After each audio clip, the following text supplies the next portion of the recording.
सभी को सुबह की राधे राधे। मैं आई हुई हूँ मायके में और आज मेरा सेकंड डे है मायके में। तो यहाँ पे आके मैं सबसे पहले यार सुबह को उठ के पेस्ट वेस्ट करके मुंह धो के यार नाश्ता करने बैठ जाती, क्योंकि अपनी ससुराल में अपने घर में तो यही करना होता है, उठ के नहा धो के पूजा पाठ करके काम करना होता है, नाश्ता करना होता है। यहाँ पे अंदर आके देखा ये बच्चा सुबह सुबह उठ के पढ़ने लगा बिना नाश्ता किए, और यहाँ पे भाभी ने बना दी थी चाय और नाश्ता रेडी कर दिया था हम लोगों के। जैसा ही मैंने देखा कि रात कचौरी बनी थी तो एक दो कचौरी बची होगी, तो एक कचौरी बची थी वो मैंने उठकर सुबह खाली गर्म करके, पापा भी खाते हैं रात की कचौरी रखी हुई और मुझे भी अच्छी लगती है। तो यहाँ पे हम चारों बैठ गए थे नाश्ता करने इन दो शैतानी बच्चों के साथ। थोड़ा सा काम किया, बर्तन साफ किए। वैसे भी मैं ज्यादातर जब भी अपने मायके आती हूँ यार ज्यादातर मैं बैठी रहती हूँ, तो यहाँ मैं आज थोड़ा सा काम कर रही थी। उसमें भी भाभी ने मुझे बाहर भेज दिया कि नहीं रहने दो दीदी मैं कर लूंगी। मैं इनके पास आके बैठ गई, मम्मी से बात करने लगी। मम्मी कह रही मैं बाहर से कुछ सामान ला रही हूँ तो इन दोनों के पास बैठ जाइए, थोड़ी सी देर में ही लड़ने लगते। तो मैं इनके पास बैठ के इनको डांट रही थी, उसके बावजूद भी ये दोनों लड़ रहे थे। फिर क्या था भाई, मैंने इन दोनों से कहा कि दोनों के दोनों बाहर रूम में जाओ, थोड़ी देर टीवी देखो, इतने में यहाँ पे साफ सफाई कर देती हूँ। सारे में इन्होंने खिलौने बखेर रखे थे और भाभी किचन में काम कर रही थी। सारा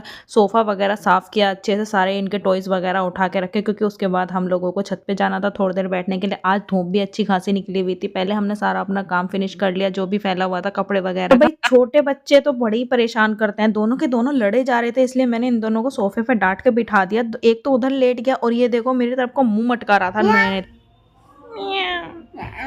और अक्षु तो थोड़ी देर के लिए ऐसा शांत बैठ गया जैसे वो यहाँ है ही। कहाँ से चिपकली कहाँ से आती है? यहाँ से वो मूंछ कटी होती है। पूंछ कटी होती है? हाँ। क्या बोलता है चिपकली को? मुझे क्या पता। लिजर्ड।